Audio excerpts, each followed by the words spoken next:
Farmer Podcast, episode 29, and this is your host, Chris Blanchard. My guest today started Early Morning Farm in 1999 with 3 acres, 3 friends, and a rototiller. Since then, this farm in the Finger Lakes region of upstate New York has grown to over 100 acres and 1,500 CSA shares. Anton Burkett and I talk about how he has managed this rapid growth year over year. Anton has a thoughtful approach to issues of scale, and we talk about how he's leveraged his CSA to solve the land access problem, his approach to personnel management and hiring, and how he strategically managed machinery investments and reinvestments as his farm has grown. We also talk some about adventures with storage kohlrabi. Really, what's the deal with kohlrabi? I just don't get the appeal. But despite the kohlrabi, I think Anton provides a lot of great insights here, and I hope you enjoy listening to the show as much as I did recording it. The Farmer to Farmer podcast is brought to you by Vermont Compost, founded by organic crop growing professionals committed to meeting the need for high quality composts and compost-based living soil mixes for certified organic plant production. VermontCompost.com. The Farmer to Farmer podcast is brought to you by Audible. Discover the world of audiobooks and absorb yourself in the latest business management texts, farming essays, or all 3 volumes of The Lord of the Rings. Get your free audiobook download and a 30-day free trial at audibletrial.com/farmer to farmer. Anton Burkett from Early Morning Farm, welcome to the podcast.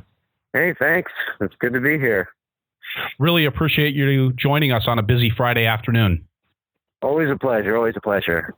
So I'd like to start off just asking a little bit about Early Morning Farm and where you guys are at now, because you're a very large CSA operation in a not extremely densely populated area. Is that right? Yeah, that's right. Well, we serve kind of the whole middle of the state in New York, so we have around 1,500 CSA members in our CSA this year. And last year as well is about what we had. We are located just north of Ithaca, New York, and our CSA, serves Ithaca and Syracuse and Binghamton areas. So although it's not New York City or Philadelphia or Houston or anything like that, but it's a good size metropolitan area that we are kind of serving a fair number of people when you kind of take all those into account. So, and then are you selling produce in other ways as well beyond just the CSA? A little bit, CSA we figure is about 90% of our sales, 90+% of our sales. The rest of it we are selling to farmers markets and a tiny bit of wholesale type of accounts, but more farmers markets than anything else for the surplus produce that we're moving at this point. And for those 1,500 shares, how many drop sites are you managing with that? There's about 50. We have pickups on delivery to pickup locations on 5 days a week. So we're kind of have trucks running Tuesday, Wednesday, Thursday, Friday, and Saturday. So, there's a fair amount of logistics there. But yeah, that's kind of a not farming sort of an activity there for you, isn't it? Yeah, well, the revelation that sort of came to my attention was that I could hire somebody to drive a truck. I don't have to myself, and that actually gives us a little bit more time on the farm, as opposed to trying to farmers markets and whatnot every day. And I guess that being at a certain scale actually allows you to hire somebody who's good at driving the truck instead of having it be an extra job for somebody else who's already on your farm. Yeah, it was really, and that it's a steady enough work for the fellow that we have doing it. We were really lucky. We got a really excellent driver that loves to drive and is accurate with his counts and all those kinds of things. And so that has been a real plus for us to be able to do that. Is there a secret to finding a driver who's accurate with his counts? I don't know what it is, for sure. I think it's we definitely have the paperwork in front of him so that he knows what to count. But I think just having the person that diligent and cares enough about what they're doing is really important. And those finding the right people is always a challenge for every business and in every situation, I think. So that's, I don't know what exactly the secret is, but we had to go through a couple of people actually to get the right one. So, but now we've got somebody who's been with us. If he's, it's a part-time job is the other thing. Even with the 5 days a week of deliveries, it's still, they're not all full days. And so he's only turning in 25 hours a week. So that's not, still not quite a full-time job. And it's also seasonal because it's only going when the CSA is going, which is, June through November. So you kind of have to find the person who's in the right situation to be able to do that as well. So what are you using to manage the logistics on the farm then? I mean, that many deliveries on that many days, I mean, that's kind of you must have a constantly rolling harvest and some pretty robust software to back all of that up. We use a member management software called Farmigo. We've been using that since I think 2010, 2011, somewhere around there. That's what we're using to manage our logistics in that, in the sort of harvest and delivery realm anyway. I think we look into software and really there aren't any models out there that are completely robust enough our farms needs. So we do have to, and I think that's fair. I mean, they're packaged to be able to handle as many different situations as possible. There's a number of options out there for member management software, and they're all kind of trying to serve the needs of a number of farms all at once. And so, they're never going to quite make it for every farm in every situation. So we end up downloading reports and manipulating a little bit. But it's an invaluable tool it's been for us to be able to do that. Otherwise we'd be building some crazy spreadsheets, I'm sure. So that wouldn't be very fun. Nice to let that be in somebody else's hands, I think. Yeah, it handles all the sign-ups and, all the route sheets and for the driver, and we get a packing list out of that. And for the days when they're actually building the boxes and I can generate a harvest list from there that has the accurate counts on for them to harvest for the boxes so that we don't, get halfway through boxing and need more bok choy or something. Right. But it works out great. So when you sell a share, you're putting that into what size of a box? We have two sizes of boxes. We have, we call it a basic and a premium. And our basic goes into a half bushel box and our premium is in a 3/4 bushel box. I like that. That's actually sort of flipping the half share idea on its head to basically sell a smaller share and then the upgrade to go to that larger size. Yeah, it is. Well, it is kind of doing that. And the smaller share is the size of, most CSA shares out there will probably be in the same size category as that smaller share that we're selling, the basic share size. It's got 7 to 9 different items in it. It's just each week, and it's a half bushel, but it's stuffed full, every week. And there's a good 35 servings a week of vegetables in there. So it's pretty much a standard sized CSA share for the basic, and then the premium, if you want more, you can get that it's only got a couple extra items in it, and we only charge $5 a week more for it. About $5 a week over a season, that adds up to something substantial. So, so we get some people buy that. About 2/3 of the people buy our basic share, and the other third buy a premium. I thought that was something interesting on your website. I haven't seen anybody else do this, where you defined the share by how many servings of vegetables it was every week. How do you get at that number? Well, it's definitely a little bit of there's a little bit of guesswork in there. I think we're pretty conservative with our guesswork because it's better to give a little bit of a conservative estimate and have people be satisfied than to have somebody trying to like do their own calculation later on and not coming up with the same number you came up with, and then you're arguing over whether a bunch of kale is 5 servings or 3 servings. So that kind of is, we kind of went with the standard, like half a cup of vegetables is a serving kind of thing. And, okay. it is a little bit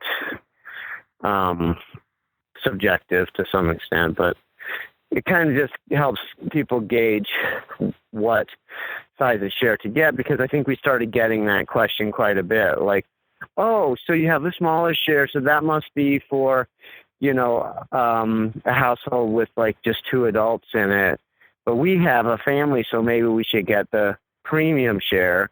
And at first that's kind of what absolutely. Is you got 3 kids and you got 2 adults, you should definitely get the premium share. But then kind of looking after a while, we started to realize that we had members that were getting the basic share, and it was like just the one person, and they'd pick it up on Tuesday and they'd be done with it on Thursday. They just buzz right through it because they're vegan and they're juicing, and it's just nothing to them. They just go right through that. It's a couple meals, they're buzzing right through it. And then the opposite, we would have,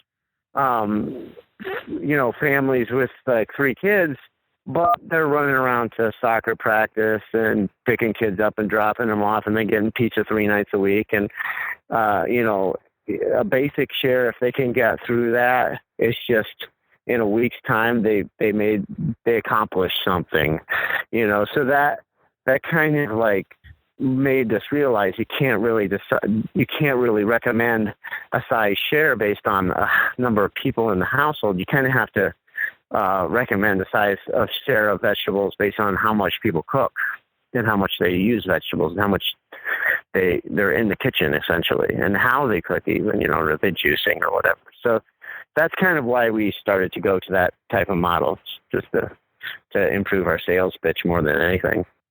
I really liked it. It felt like something that, I'm actually in a situation now that I'm not farming anymore and just having relocated this summer, I don't have a vegetable garden. So I'm condemned to do that walk of shame as a former market farmer and, go to the co-op and buy vegetables. And as somebody who's doing that, I saw that on your site and I said, oh, I actually have something there that I could go and look at my eating habits every week and say, how many servings of vegetables do we use in our house?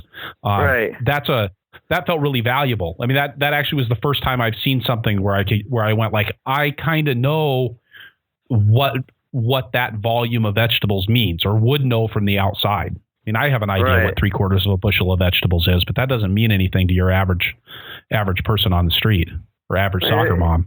Yeah, and it's funny too, because you tell somebody that the basic share all has 35 servings of vegetables in it every week, and then their eyes start popping out of their head, and you said, they're supposed to eat 5 servings of vegetables a day, so that should be for one person. Right. One person should get through this technically. So that's something, that like, so, if you're not eating like that, then the challenge becomes, well, how do you improve your health so you can eat more vegetables? But anyway, that's something we've thought of too, is just trying to get people to realize how little vegetables they're actually eating. I think even I struggle with that, and I'm the farmer and I live on a vegetable farm, and I've got vegetables all around me, and still, did I eat my 35 servings this week or not? I don't know. What kind of a Landbased does it take to produce 1,500 shares of vegetables? That's a really good question, and I think we've grown really quickly. Our farm, it went from, I think in 2013 we had 800 shares, and then if you went back to like 2010, we had maybe 400, and if you went to 2008, we had like 2,250 shares. So in that 8 years, we've gone from, or not even 7 years, we've gone from 250 shares to 1,500 CSA members. And that's a big jump over time. And so the learning curve is steep, and we're still catching up to it. And I think that our tendency is to, overproduce a little bit. We have about 120 acres of vegetables planted this year. I think if we were really efficient with our crop planning not that we're not efficient, but if we were more efficient and we dialed it in a little tighter, we could probably produce for another 500 shares on the land base that we're utilizing right now. So that's kind of where we're focusing. And, for a while there, we were like, rent land, where is it? Trying to get people to, trying to find the land that we could rent. It's a little scarce around here. Land is a tough commodity around here to get a hold of because it's in high demand. There's, a lot of times you hear stories of places where land is, there's pressure from development and whatnot. Well, here the pressure for land is from agriculture. There's dairies and crop farms around here that are really, everybody wants a piece of land right now, and the price of land is gotten driven up by farming, but not by development. So that's an interesting thing that's happened around here. So, is it pretty good land there in the Finger Lakes region? And there's pockets of it, and we're in one of those pockets. There's pockets where the land is not great, and there's pockets where it's really good, and there's some in between, I guess, also. But our is definitely some of the best soils in the state. And where you're farming, is it all one contiguous piece, or are you kind of scattered around? No, we're definitely scattered. We have, the home farm that I bought back in 98 is 20 acres, and but we have about 10 fields now. So everything's within like 8 miles of the home base, but we definitely drive around from field to field. And interestingly, how land is hard to get here, and it really is. You almost, if a piece of land comes up for sale or rent or whatever, there's a number of big dairies in our area, and if you have 100 acres, you just call the 3 big dairies and let them bid it out, and you'll get a really good price. And that's all you have to do. You don't have to advertise or anything if you have a piece of land to rent or sell even. And selling is the same thing, and just like, well, he'll give you 7,000, he'll give me 8,000, he'll give me 9,000, he'll give you 10,000 acres sold. And you don't even have to have an auction. And the other farmers, like you say, we're one of the bigger CSAs, but we're still farm really only 100 acres. And it's kind of small in the bigger picture. And so we don't get invited to those kinds of situations. But we found support in our community to help us provide that land-based. We're renting all of the land that we're renting. We're renting from CSA members. Oh, really? They were CSA members first. We even had some CSA members purchase land to rent to us. So that has been a really huge, I guess you call it social capital. Wow. That we've been able to tap into, and it helped us grow a lot. So, yeah, they liked what we were doing. They believed in the mission that we were trying to present, and wanted to participate. So that we had two members that have actually purchased land just to rent to us as the primary purpose. And was that something that you solicited, or was that something that they came to you and said, if we buy this land, will you want to farm it? No, it happened organically, honestly. It really did. The first person that came to us was somebody that wanted to, he's like, hey, I sold my business and I want to, and so I made some money and I have some money to invest. I don't really want to be an active partner or anything, but if there's something that we can do that doesn't, that we don't lose money doing and is safe and it helps you, what would it be? And I said, buy land. That would be really helpful. you wouldn't lose any money. It was not risky. Land prices are pretty stable. It's only going up, and it'll be tremendously helpful. We could rent from you and cover your costs, and it'd be,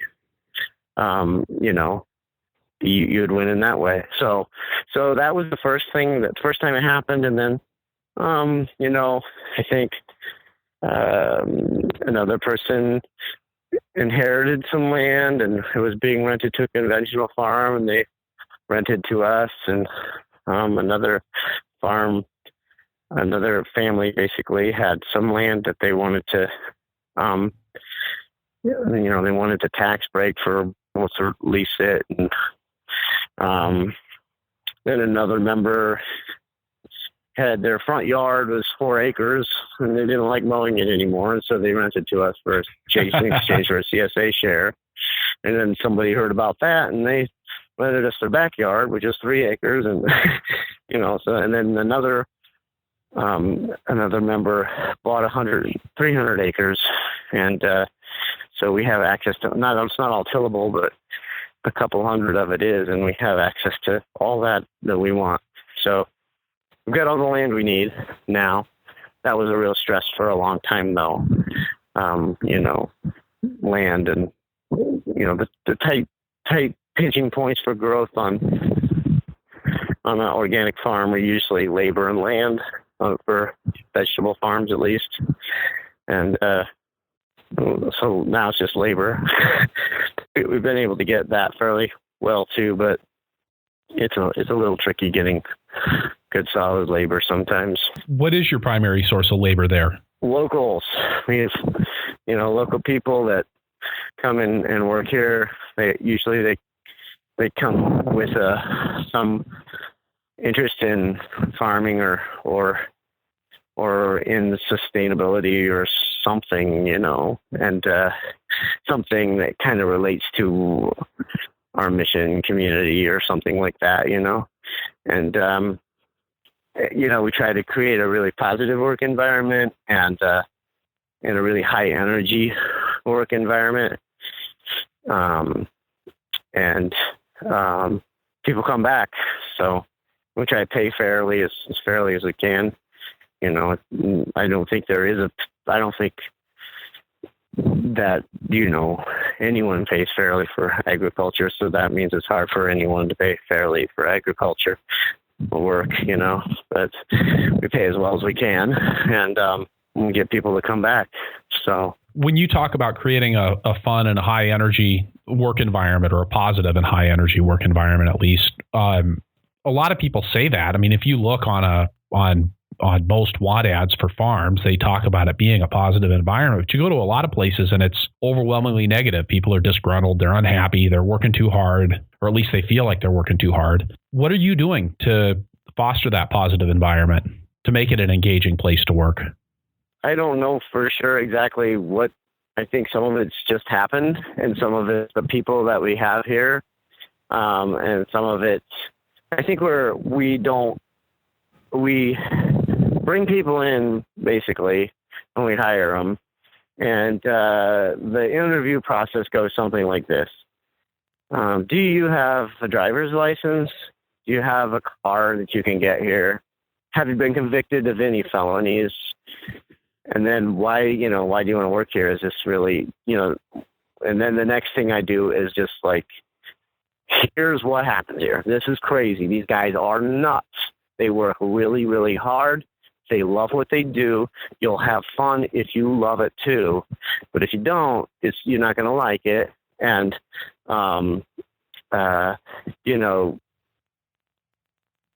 if you want to do it, show up on Monday. Assuming I got the right answers to the driver's license and the felony question. Right. And then the other caveat is like, hey, Monday is a trial day.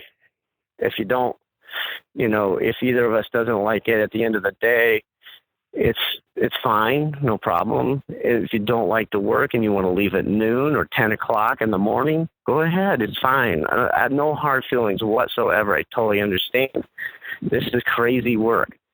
And so, I mean, kind of laying that out front for people, it has been a successful tactic for us as far as getting people, the right people here and keeping them here. Because like then, if somebody, it isn't working out, nobody feels obligated to keep them around. The person that's here that is dragging and feeling like the work doesn't pay well enough and is really too hard and all that kind of stuff. If that's how you feel, then just go on, move along, and no hard feelings. Really, there's no reason to get frustrated with a person like that, because in a lot of ways they're right. It is really hard work. It is underpaid. It's undervalued by society.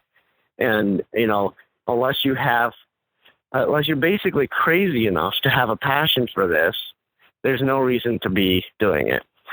And so then we kind of just end up with those people that are crazy enough to have a passion for it, really love what they're doing, and wouldn't want to do anything else.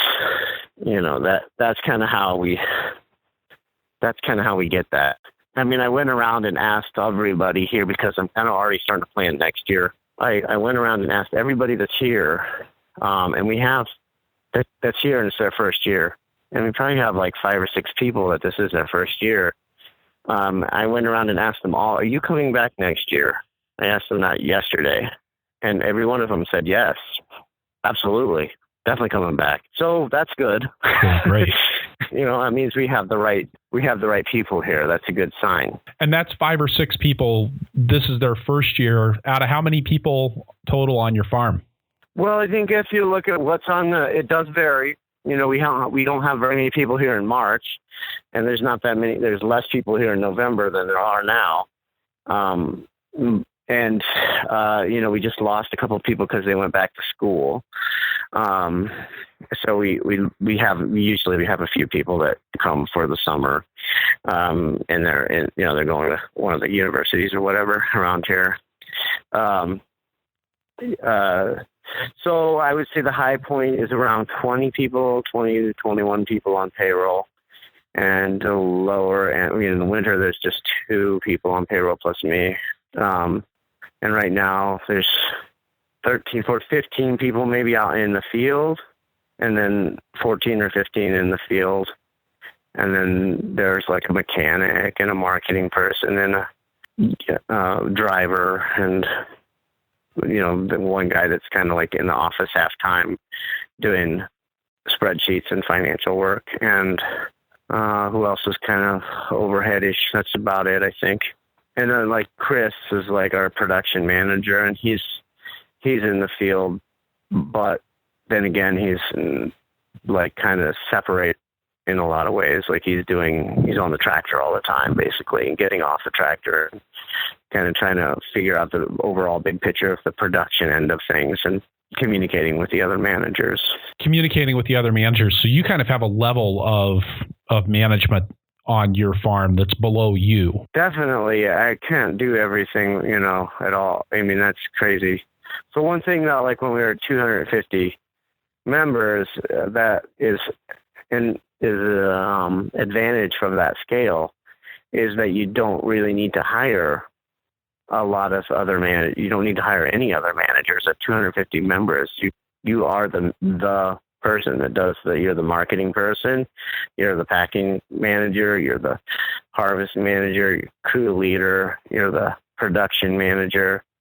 Right. You're in charge of the finances, you're in charge of HR. You're all those things. So you don't have to pay anybody to do any of those things, which is an advantage. With the disadvantage is that, you have to do all those things, and they're all falling on you. And it's a really diverse set of like skills that, you have to kind of cultivate all at once. And it's fine. And the other disadvantage of it, though, is I think that, when you're at that scale and you're paying somebody, $9, maybe $10 an hour, even $11 an hour to work on your farm, and they want to come back the next year, you're paying them $9, maybe $10, maybe $11 an hour again. Right. There isn't anywhere for them to move up. They're not going to be doing any of those management tasks that you're doing because you don't have a position for that. So you can't really retain people indefinitely at $10 an hour, and you can't afford to pay them 16. So they're not going to come back at some point. So was that something that drove you to increase the size of your farm?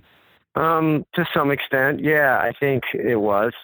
Not because I wanted to give up control of things or whatever, but because, I'm 46. It's not old, but it's not young either. And I don't have the same level of vigor that I did when I was 26, and so I my back hurts if I work outside in the field for too long. So I can't quite do all of the things to the same level of excellence that I could when I was younger. And so I think that, that helps kind of to motivate like a little bit of diversification in that role, like setting aside some other roles for people. And then I see like another motivating factor. That's one piece of it, sort of a self-reflection kind of piece of it. But I think the other piece of it was also just sort of this realization that there's a lot of people out there that are trying to get involved in farming. They want to try and start their own farm, or they, they have a passion for the idea of farming and growing food and whatnot. But when they start to look at the reality of starting their own farm, it's a lot of upfront capital that they got to come up with, and there's a lot of and there's a pretty intense lead time before you start making any kind of substantial profit at all. And so you might have to borrow a whole bunch of money and make $10,000, $15,000, $20,000 a year for the first 5 or 6 years of your farming career, and that's not really, that's just a lot of risk, and it's a lot of years of toil and difficulty for people. And so I think kind of being able to offer for people that really want to give themselves to this sort of mission of farming in an organic way and farming in a community-based sort of mission, it was something that we wanted to be able to do as well.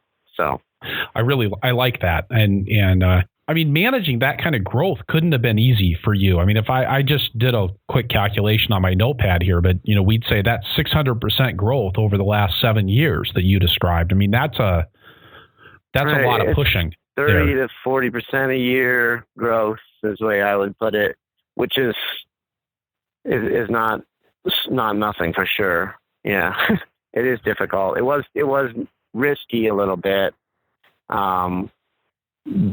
At times there was some risk involved, I guess. Just kind of, but I had to stare at QuickBooks a lot to do that. Stare at spreadsheets and stare at QuickBooks and I'm still doing that, trying to rein things in. But I don't know. It seemed doable. The harder part is not what you'd think. Well, in some places it may be, but in some places in the country or some certain markets or whatever, where the hard is actually selling stuff or growing stuff, maybe even. But to us, I think the harder part was managing the money so that we had the right tools at the right, stages of our growth. And, there was like this whole thing where we kind of had like a bunch of 40 and 50 horsepower tractors and all the implements that went behind them.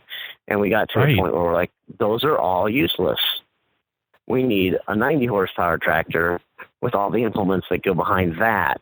And now we're like on the edge of like needing the 150 horsepower with all the implements that go behind that.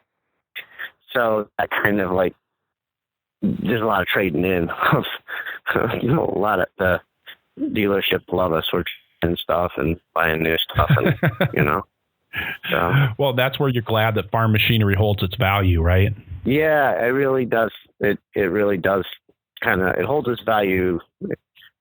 Just doesn't hold its value in respect to inflation at all, but it does seem to otherwise hold its value. So. as you've grown through that, I mean, now you're talking about moving up to 150 horsepower equipment. Can you tell me a little bit about your production system? Are you guys laid out on raised beds, 72-inch centers, or how does that work on your operation? They're not raised beds. We don't really use that, but we do have we use a bed system, and we had actually like a Buckeye bedder that we used, so it would make a raised bed, but we kind of use it at the the lowest setting, so the bed is really not really raised; it's pretty flat. But we use that when we plant carrots. And anything else? No, just carrots. I think we just use that for carrots. But everything else is just getting like field cultivated and planted. And the beds are like 40 inches or something, and then the tire tracks are 18. So and then there's always play in there. So they're about 5 foot on center. But at best, more like 6 is probably better estimate. So so that's kind of what that 65 to 72 inches on center, depending on who drove that day. and we transplant all the crops out, all the lettuce and broccoli and collards and kale and all that kind of stuff. It's transplanted out. And then of course we direct sow stuff too into those systems. So what kind of a cultivating system are you using on that kind of a scale? I mean, it's more than you can cover with just one G, right? Yeah, we have a few Gs, but we don't really use them anymore. We've gone to the Farmall 140 is our favorite cultivating tractor now. We put like basket weeders or knives on there. We started messing around with spiders, Bezereeti spiders now too. And that's pretty much, we have I don't know how many of those I was buying. I must have like 5 or 6 of those 140s and Super A's. And because it's handy to have a bunch of them, because you can put them in different fields and you don't have to drive around or put them on trailers all the time, and you can keep a tool set on one. And just not have to change the tool set. You just hop on the other tractor that has this basket weeder on it or whatever. So yeah, that's kind of our cultivating tool of choice, I would say. We do a little flame weeding now and then, and more than our fair share of hand weeding, I suppose. But a lot of stuff is really, we really rely on that 1950s style cultivating tractor. Because, when we get a wet year, like we had, it's not a wet year at this point, but in the spring, we had just lots and lots of rain there for a little while. And, that really cut into our cultivating windows, and we had some weed issues in some of our this spring. And so, that's, you can't hoe 100 acres and you can't hand weed 100 acres. There's no way. So if you get behind it can be really costly. It's a little different than that whole 3 friends, 3 acres and a rototiller place that you guys started. Absolutely. It's completely different. There's no comparison to what we're doing. I mean, now to then. But it's still really productive and sustainable. And I think even you can make an argument that, we use less labor per acre and we use less fuel per acre and whatnot at the scale that we're at than we did when we were, at 3 acres or whatever. It's so intensive at 3 acres, and there's a lot of inefficiencies that kind of play out at that scale. And I think you just have to improve your management so much when you're on a larger scale, because you can't, like you say, you can't fall back on hand weeding 100 acres of vegetables. No, you just can't. So everything has to be, you have to have people on tractors all the time. And, you start to become acutely aware of it. You got two 95 horsepower tractors, and they cost $35,000, $40,000 each. And you got like, 5 cultivating tractors, and they were $3,000 each. And you're just like, everyone on a tractor, let's go. You don't really want those things sitting around. because if you just start thinking about it in the terms of like what it's costing you to have them, you want them doing something and making money. So we try to keep stuff running, which is an interesting rabbit hole. You got to try and, there's another side to that sword, basically. Like your assets can drive your whole operation if you're not careful, instead of the other way around. It's like, oh, I have this, now I must produce. and I think that's something to be careful of as you're growing an operation, for sure. Would you have done that differently? I mean, you say it was something to be careful of. Is there, because I know that feeling. You've got the machinery. You want to see it in motion. You want to make sure that you're maximizing its potential. But I don't really know that there's another way to interface with your machinery. It almost doesn't matter if you're dealing with a BCS 853 or if you're dealing with a 90 horsepower tractor. I think the only thing that the thing that would be helpful and what I kind of, something clicked in my head at some point when I was down around that 250 scale or whatever, was that each level of mechanization has its yield potential, essentially, like how much land it can bring into production. And so when you buy a 60 horsepower tractor, just be aware that you just signed yourself up for 20 acres. You know what I mean? Yeah. And so like that kind of, when you buy a 150 horsepower tractor, just be aware that you just signed yourself up for 160 acres or whatever it is. And so that kind of like pre-planning in that sense, I think is helpful. And it's helpful in both ways because, like, a lot of times you're buying a piece of machinery and it seems like way too much to spend on a tractor, or way too much to spend on a field cultivator or whatever it is, or a seeder or whatever it is. But, like, if you can understand that means you're not going to be farming in the same way at all anymore, then, you can make that calculation with a different mindset, I guess.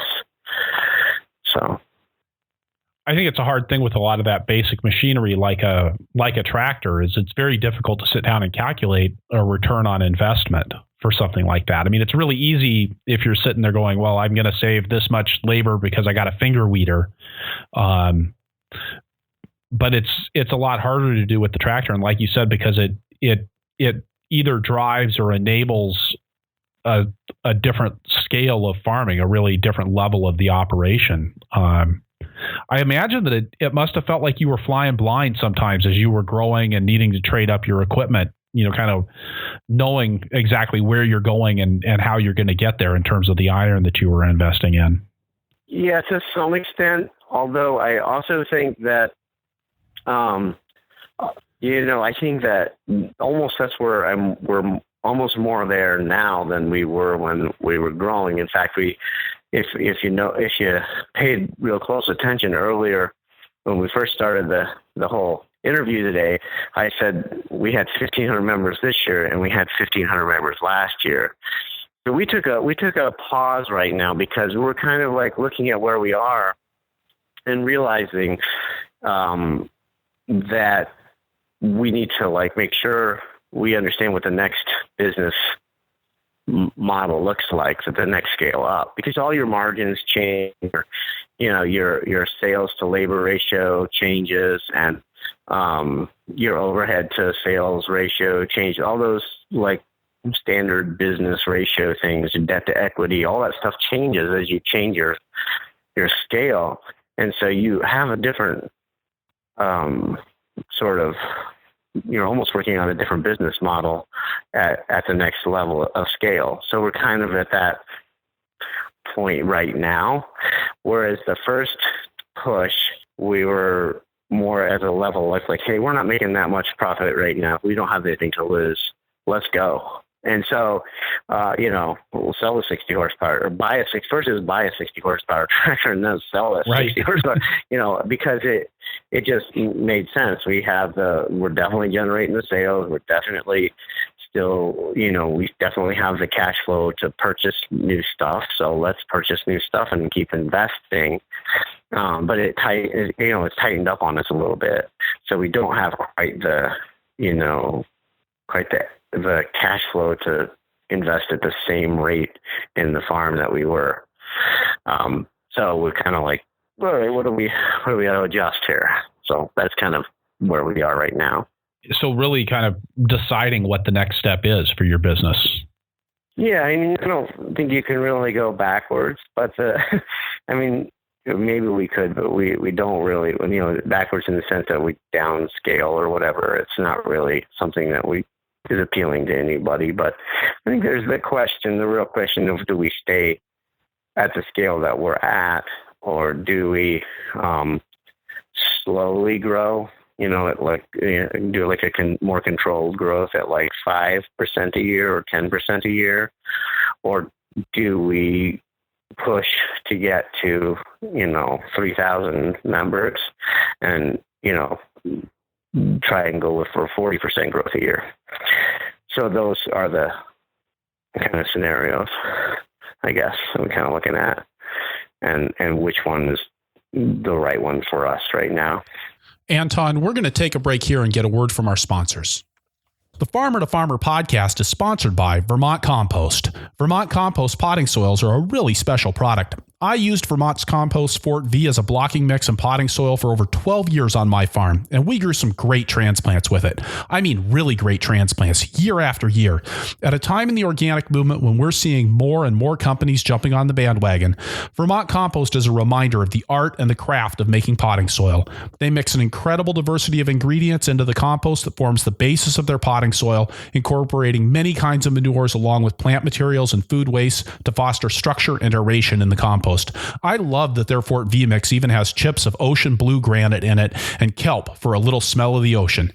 One thing I have always appreciated about Vermont Compost is their ability to put out a consistent, fantastic product year after year. And in something that's subject to as many variables as market farming, it's nice to have something that you can count on. VermontCompost.com. The Farmer to Farmer podcast is sponsored by Audible, where you can get a free audiobook download when you sign up for a free 30-day trial at audibletrial.com/farmer to farmer. I've been a fan of the spoken word since I read along with children's stories on a portable 78 RPM record player. I love the way that engaging in the oral tradition works with a different part of my brain than reading does, and the presence that it brings to ideas and voices. And it's so easy to tap into spoken word audio now that you probably carry an iDevice or an Android with you just about everywhere you go. Audible has over 100,000 titles that you can choose from, ranging from great science fiction and romance to self-help and business titles. I want to recommend one book that will resonate with anybody who has run a business or a farm, The E-Myth Revisited by Michael Gerber. Gerber lays out the fundamental challenge of making the leap from being great at doing the work to becoming great at running a business, and provides practical suggestions for fostering that change. Just go to audibletrial.com/farmer to farmer to get your free download of The E-Myth Revisited or any other book from Audible's extensive library. And we're back with Anton Burkett from Early Morning Farm. When you're talking to farmers who are getting started or who maybe have been in for 6 or 7 years and are looking at making the kinds of expansion that you did, what kinds of things would you say to them about that? I mean, how would you advise somebody who's growing, say, 20 acres of vegetables and a couple hundred CSA members and thinking about making that next leap? What would you say to them to help them make a good decision about that?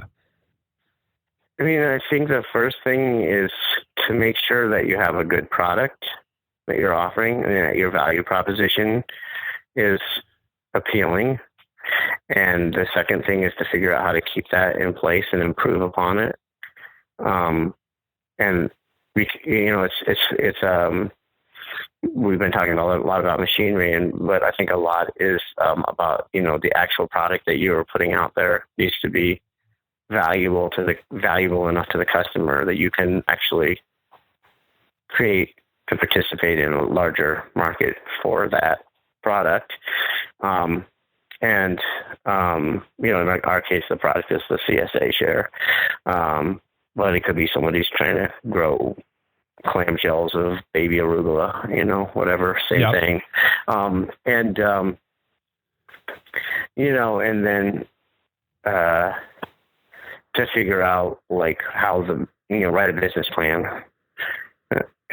Write it down. Even if you're not going to the bank and you're not going to give the bank the business plan. In fact, all the better if you're not going to go to the bank and give the bank the business plan, because now you can tell the truth. Right. Write your business plan down and because it seems almost like a pointless exercise. Like, I know what our plan is, I don't need to write this down, but really write it down and organize it and figure out what your strengths and weaknesses are going to be going forward, and what your, and where your capital is coming from, and what the capital needs are, and the priority and the order in which you're going to achieve those. Which tractor, are you going to buy a tractor first or a bean picker first? Right. That's a question we're asked right now. Are we going to buy a green bean harvester or a tractor? I think tractor's winning at the moment, but that's a legitimate question. They're both have a good return on investment in different ways.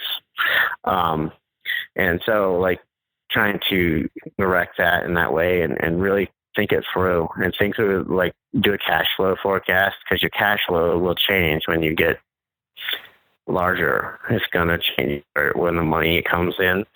You might be getting all your money in this. You might have 250 CSA members right now. They're all paying you by March 13th. You're completely full. You got all the money for the year in the bank then.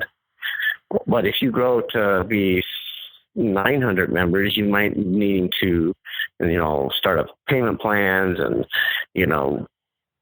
offer prorated shares and in different options for people to pick up. And, your money might not all come in March. It might only get half of it by the same time. And, you may be getting more, it may be more spread out, which may be helpful, or it might make things more difficult for you. So you have to kind of look at that piece of it. And right. I don't know what else, management structure, make sure you get that down, all those kinds of, it's regular business school. Like if you went and got yourself a business degree, it's all the same stuff. Just, you have to do all the things. You can, if you're like if you're at a smaller scale and your labor is 25% of your gross, and you're taking home 40% of it for yourself, and you're selling $100,000 a year worth of stuff, and you have $40,000 in your pocket for you. That's a great model and a great place to be, and there's no reason to mess with that unless you have a reason to mess with it. Like you want to make more money, or you want to provide for the community in a different way that you are. And by the way, I recommend the making more money not being the reason to grow. I think the reason to grow should be you want to serve the community in a different way, because there's no guarantee that, there's years that I personally have not made more money than I made when I was, smaller farm. It just doesn't always work out that way. And you have theoretically equity, but, I can't tell you how many deer fences I've thrown up, at $5 a foot. And right. No one's going to buy that back from me. It's gone, So it's, if you want to make money, go to learn how to work the stock market. That's where you make money. And so, it's really important, I think, it's just my 2 cents. I think if you're any business you're in, if you can kind of think about what's the service and how you're going to help the world out first, I think that's the most important thing. I like that. Well, with that, Anton, let's switch over to the lightning round here. Ask you a bunch of quick or long questions, however that goes, that we like to ask all of our guests on the podcast. And let's start with, what's your favorite tool on the farm? Cell phone. What kind of cell phone are you rocking these days? Well, I have an iPhone 6, but like any cell phone, that works for me in the office, and it works for the marketing person that's in the office. But I think the guys in the field, they need like a cheap flip phone, but they need a phone. Everybody has a phone and on them all the time. But like all managers anyway, they got to talk to each other. They got to talk to me, and they got to talk to they got to just communicate. It's important, and we get into different fields, and we got crews in different places. We could not do we could maybe use a walkie-talkie or something kind of system, old school, but cell phones are the bomb here. They keep this place going. Is your crew pretty much in constant communication with each other? That's a value that you really work to foster there? Yeah, absolutely. You can't, otherwise the wrong thing gets picked, or the wrong thing gets weeded, or the wrong, somebody's going you send the crew over to pick the turnips and it's been 20 minutes. It's time to call them and see what's up, because it should have taken 15 minutes, So what's going on? Right. And do we need to change course, or we need to send reinforcements, or what do we got to do? So I think that definitely is key. What was the last purely recreational activity that you did? Let's see. I went for there's like these trails in Lansing, and which is a town just south of where our farm is, and our whole family went for a little walk around those trails for a few miles. That was probably a week ago. That's not bad. Within the last week, that's pretty good for farming. Yeah, not bad, right? Yeah. So you said family. So do you have a wife and kids there on the farm with you? Well, actually, it's funny you should ask that. We moved off the farm a few years ago, and now the old farmhouse is office space. So we live in just south of the farm a little bit in a separate location, which is great. But yeah, so I do have that, but but not actually on the farm. On the farm, and is your partner involved in the farm? Nope, not at all. No, it's better that way.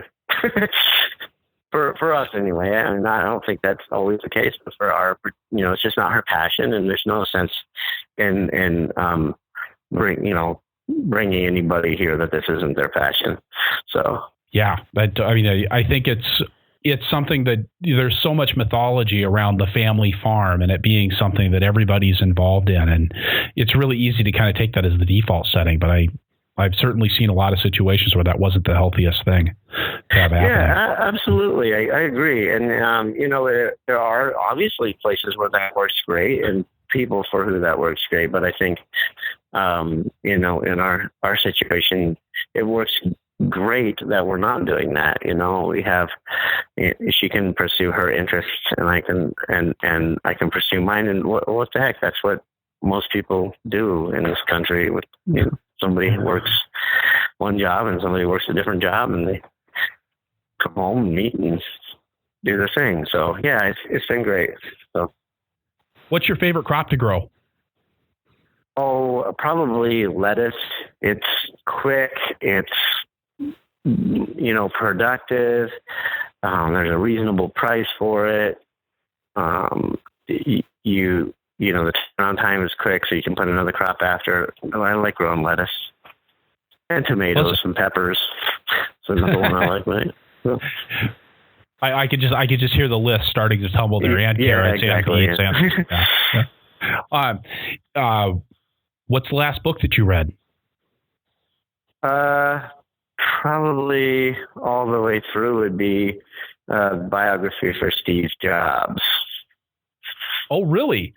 Yeah. Oh, and what did you find in there that was useful?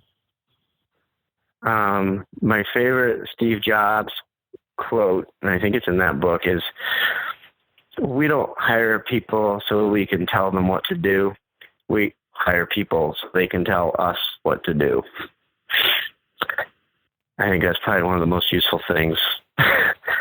So, I mean, it's not always useful on the farm, of course not, but for managers, you want the manager to be reporting to you and telling you what needs to happen instead of the other way around. Right. So, right. And from the manager standpoint, maybe you're just the lowest manager we have, which is like a crew leader. You kind of want your crew member to be coming to you and telling you, "Hey, these beets over here, they don't look so good. I don't think we should pick those." So I think all the way down the line, you kind of want that culture to be happening. So that's what I took from that anyway.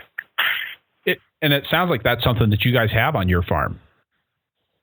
At least to some degree. Yeah, absolutely. I mean, I think largely. I mean, it's not Silicon Valley here, so we can't implement that to quite the degree that, there's a lot of really brainy people working at Apple, I'm sure, but we can't quite replicate it to that degree. But we do have, we do try to have that kind of culture here as much as possible.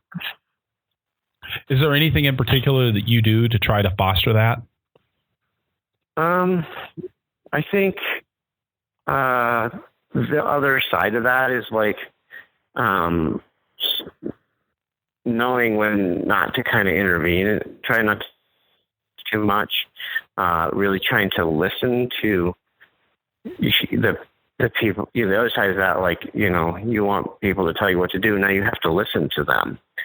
So that side of it, I think, is the part, and it's difficult because it means kind of giving up your ego a little bit to be able to do that. But that, I guess, that side of it is what we try to cultivate, what I try to cultivate myself, and then the other thing, trying to allow for a little bit of, I don't know, I had a manager here and he really wanted to grow storage kohlrabi, and I was like, this is the dumbest idea ever. But it just didn't seem like, what are we going to do with it? It's not going to fit in the boxes. It's not going to, what are we going to do with it? And I'm like, you know what? Here's 5,000 storage kohlrabi seeds. Plant them. Have fun. And we're not growing it again, ever, because it obviously didn't work out. But, I was right, but maybe it was in the bin. Maybe that would have turned into something. So, sometimes kind of when someone feels really strongly about doing something, allowing them to make that mistake, if it is a mistake, or allow them to at least have that experience of trying it.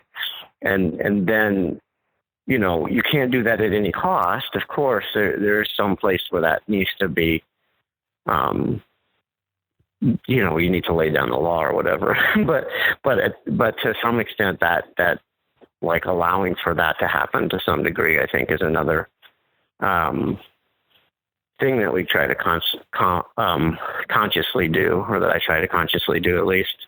And I think it permeates down through the system.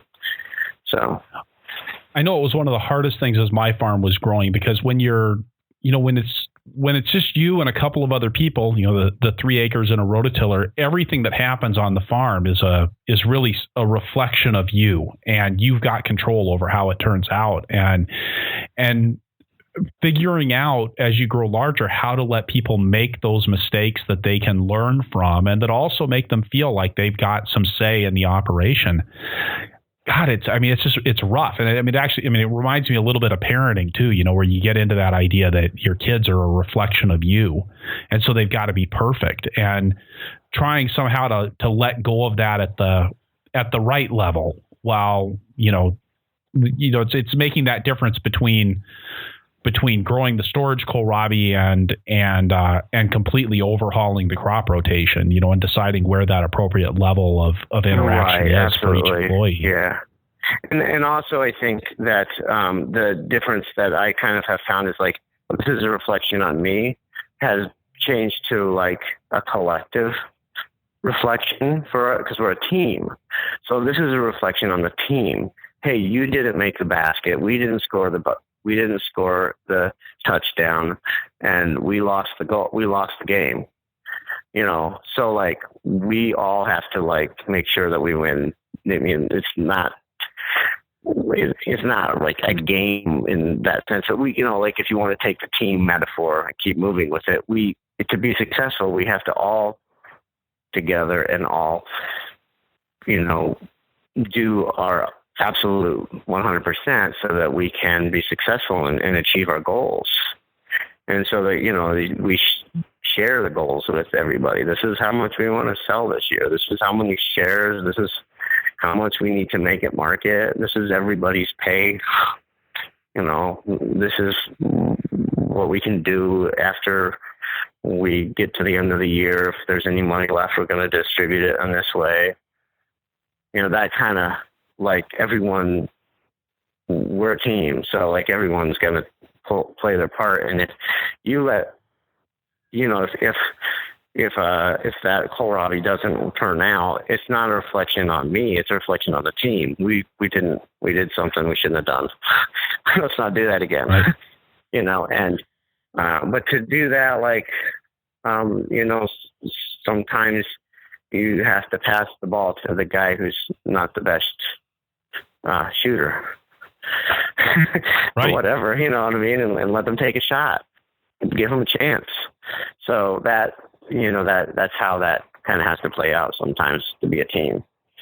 So that's the team metaphor. Take it and run with it.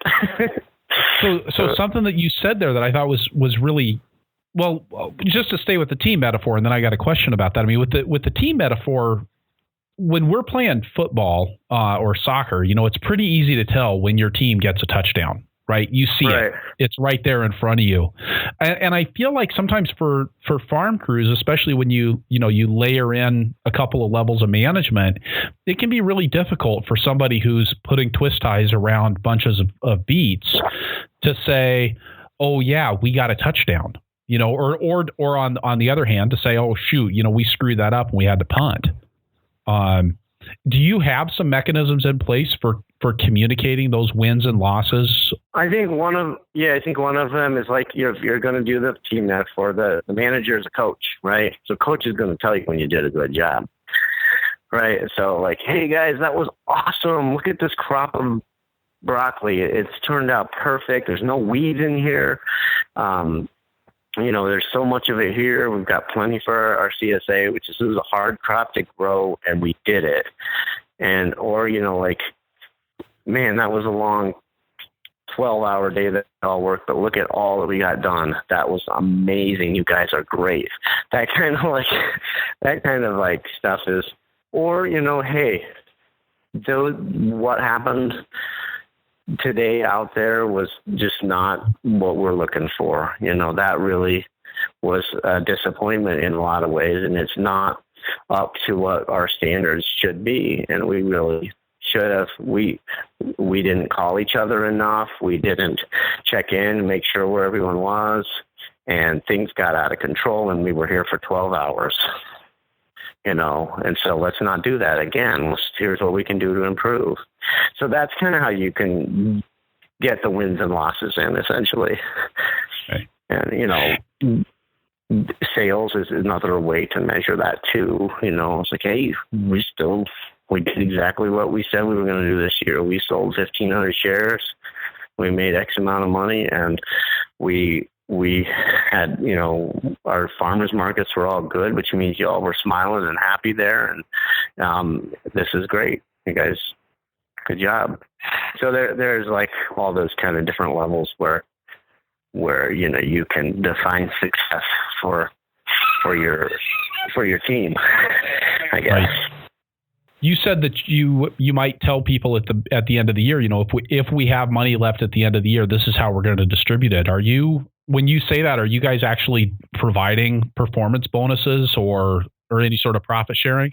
Yeah, we have been giving out bonuses for the last few years.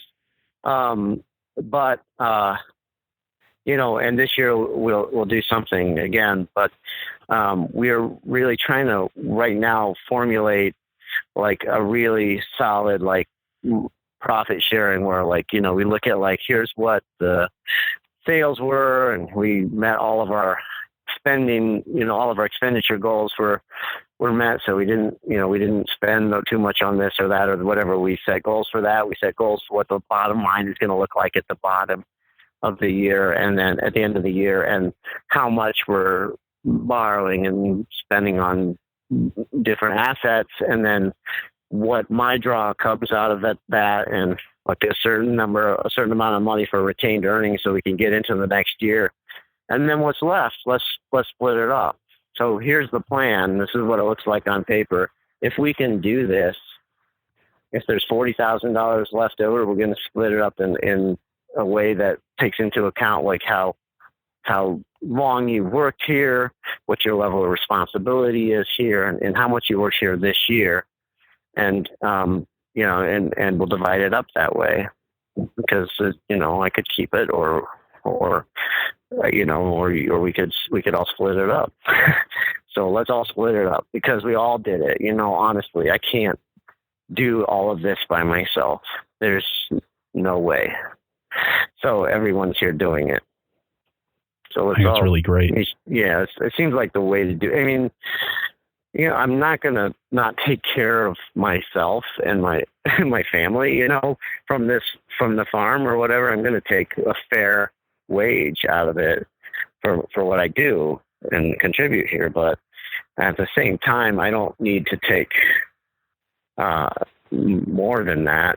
And if we can motivate people to generate more than that, then great. We can all make a little more money at the end of it. So. Oh, and it's a nice tangible display of appreciation. I mean, nothing says thank you quite the way that dollar bills do. Well, yeah, I'm sure that's true to some extent. But it also, you got to be careful. It's not the only thing that does say thank you. And that's right. You can throw money at a problem and it doesn't make it. It doesn't. If you have an employee that's feeling resentful or upset with the situation, you can give them a raise, but they still feel the same way. So you can't only express it that way. Yeah, I think that's really important. It's not the only tool at your disposal, but it is certainly a tangible one. Yeah. If you could go back in time and tell your beginning farmer self one thing, what would it be? Learn what to worry about. I like that. Because I think I see a lot of beginning farmers really stressed out. They're worried about the wrong thing. They're worried about something they can't change, the weather or something. They're worried about I don't know what it is, but you just worry about like everything. You worry about the 6 heads of lettuce that look bad, right. and you gotta like understand what's important to address first. And I think that's the hardest thing. And kind of also not, learning how to let go of that stress, is learning how to manage your stress is really important too. Otherwise you'll have a heart attack or quit. Anton, thank you so much for making time on a busy Friday afternoon to do the Farmer to Farmer podcast with me. Oh, absolutely. It's always a pleasure. And I look forward to listening to more of your podcasts in the future. And thanks so much for having me on. All right. So wrapping things up here, I'll say again that this is episode 29 of the Farmer to Farmer podcast, and that you can find the notes for this show at farmertofarmerpodcast.com by looking on the episodes page or just searching for Burkett with 2 T's. That's Burkett. I want to mention a great resource for listening to the podcast because I'm a fanatic about using proper ear protection when driving the tractor. I always get a little bit uptight when I see people driving the tractor without the earplugs, even when it's just a photograph on Facebook or something. I love the world of audio. So I spent a lot of time a number of years ago looking for a way that I could listen to my MP3 player. This was back in the time before smartphones, while I was doing those sorts of repetitive tasks that, God, have a lot of noise, running the weed whip, running the rototiller, spending all day or all night on the tractor. And the best solution I found is the Peltor 2600N noise isolating earbuds. They do a great job of keeping the loud noises out and letting the good sounds in. And because they stick right in my ear instead of going over my head like on-ear protectors, I can still wear my Shady Brady straw hat while I'm protecting my hearing. Plus, if you go through farmertofarmerpodcast.com/earbuds to get a pair, it helps to support the show. If you enjoy the podcast, I think you would also enjoy my weekly newsletter, The Flying Rutabaga. The Flying Rutabaga runs the gamut from practical templates for delegation to guidelines for watering transplants. You can sign up at farmertofarmerpodcast.com or purplepitchfork.com. Also, if you enjoy the show, it would be great if you would pop over to iTunes and leave us a review or make a comment on the show notes or tell your friends on Facebook. These reviews and referrals are the bread and butter of making this show available to an ever wider group of listeners. One more thing, if you hung on this long, besides thanking you for hanging on this long, I'd like to know what questions you have that my guests or I might be able to answer in the podcast. Please let me know on Facebook at Purple Pitchfork, or use the contact page on farmertofarmerpodcast.com. Anything about farming and farm life is fair game, and if you want to be anonymous, just let me know and I won't mention your name on air. If we choose your questions to use on air, I'll even send you a Farmer to Farmer podcast mug. Keep weathering the weather, be safe out there, and keep the tractor running.